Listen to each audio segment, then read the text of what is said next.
নমস্কার, রিশার রান্নাঘরের আরও একটা নতুন পর্বে সবাইকে আবারও অনেক স্বাগত। আজকে শেয়ার করছি বাজার থেকে কেনা চালের গুঁড়ো দিয়ে এইরকম নরম তুলতুলে পাটিসাপটার রেসিপি। জানি সবাই পাটিসাপটাটা তৈরি করতে পারেন, তবে আমি যেভাবে পাটিসাপটা তৈরি করেছি সেই রেসিপিটা আপনার সাথে শেয়ার করব। একটাও প্যানে আটকাবে না, এরকম ফ্রাই প্যানে সবকটা পাটিসাপটা তৈরি হয়ে যাবে আর নরম তুলতুলে হবে। তো ভিডিওটি সম্পূর্ণ দেখার একটা ছোট্ট অনুরোধ রইল সবার কাছে। তো সবার প্রথমে আমি এখানে একটা মিক্সিং বোলের মধ্যে নিয়ে নিচ্ছি 1 কাপ চালের গুঁড়ো, আর নিয়ে নিচ্ছি হাফ কাপ মতো ময়দা, আর অ্যাড করে দিচ্ছি 1 টেবিল স্পুন মিল্ক পাউডার।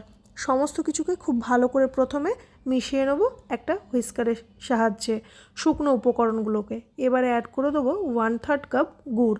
আমি এখানে পাটালি গুড়টাকে জলে মেল্ট করে অ্যাড করেছি।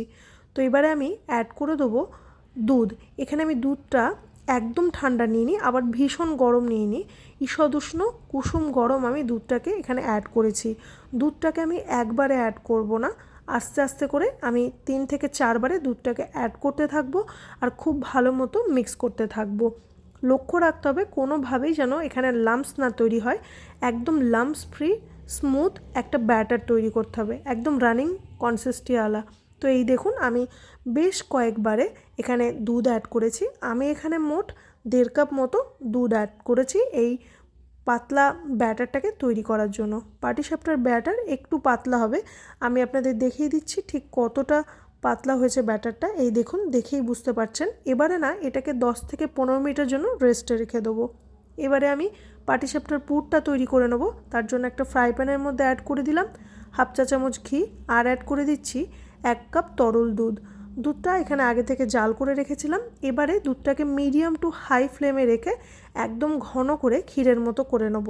তো এই অবস্থায় দেখুন এটা রেডি হয়ে গেছে।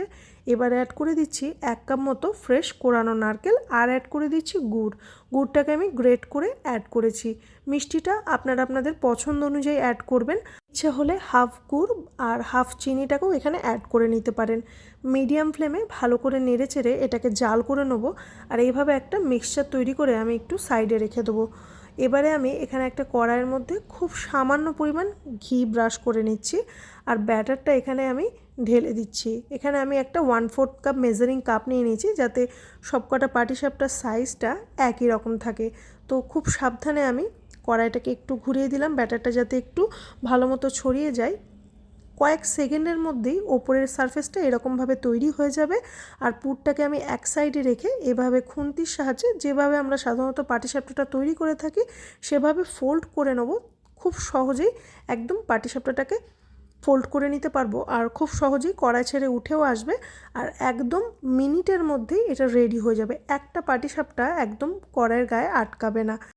তাহলে প্রসেসটা হলো, প্রথমে কড়াইটাকে খুব ভালো করে গরম করে নিয়ে তারপর অল্প ঘি এভাবে ব্রাশ করে নিয়ে গ্যাসের ফ্লেমটা একেবারে লোতে করে এই 1/4 কাপ মেজারিং কাপের ব্যাটার এর মধ্যে অ্যাড করে দিতে হবে। তারপর খুব সাবধানে কড়াইটাকে ঘুরিয়ে নিতে হবে। আপনারা চাইলে ফ্রাই প্যান বা তাওয়াতেও এই পাটিসাপটাগুলোকে তৈরি করে নিতে পারেন। একদম কিছুক্ষণের মধ্যেই ওপরের যে সারফেসটা আছে সেটা তৈরি হয়ে যাবে। এবারে উপর থেকে তৈরি করা পুরটাকে ইচ্ছা মতো অ্যাড করে দিয়ে এভাবে পাটিসাপটার মতো রোল করে নিলেই পাটিসাপটাগুলো রেডি হয়ে যাবে। পাটিসাপটা তৈরির প্রসেসটা গ্যাসের ফ্লেমটা একেবারে লোতে রেখে করতে হবে, হাই ফ্লেমে কোনোভাবেই করা চলবে না, তাহলে প্রত্যেকটা পাটিসাপটা এভাবেই উঠবে। তো একই পদ্ধতি ফলো করে আমি সমস্ত পাটিসাপটাগুলোকে এক একবারে তৈরি করে নেব। তো এই দেখুন আমার সবকটা পাটিসাপটা তৈরি হয়ে গেছে। ভীষণই টেস্টি আর একদম নরম, মুখে দিলেই মিলিয়ে যাবে। পাটিসাপটাটা তৈরি হয়েছে, ভীষণই তাড়াতাড়ি তৈরি হয়ে যায়, আর একদম কোনো রকম চাল বাটাবাটির ঝামেলা ছাড়াই পাটিসাপটা তৈরি হয়ে যাবে দোকানে কেনা চাল গুঁড়ো দিয়ে। শীত তো এবার শেষের দিকেই, এভাবে একবার পাটিসাপটাটা বাড়িতে বানিয়ে দেখতে পারেন। বাড়ির ছোট থেকে বড় আশা করি সকলের ভীষণ ভালো লাগবে। এই দেখুন আমি আপনাদের পাটিসাপটাটাকে ভেঙেও দেখিয়ে দিচ্ছি ঠিক কতটা নরম হয়েছে, আর পাটিসাপটার গাটাই দেখতে পাচ্ছেন ঠিক কতটা স্মুথ হয়েছে। এই দেখুন আমি পাটিসাপটাটা ভেঙেও আপনাদের ভেতরটা দেখিয়ে দিলাম। তো এভাবে একবার বাড়িতে তৈরি করে দেখতে পারেন, আশা করি সকলের ভালো লাগবে। আমার রেসিপি আপনাদের ভালো লেগে থাকলে চ্যানেলটিকে সাবস্ক্রাইব করার অনুরোধ রইল সবার কাছে। ভিডিওটি দেখার জন্য অনেক ধন্যবাদ সকলকে।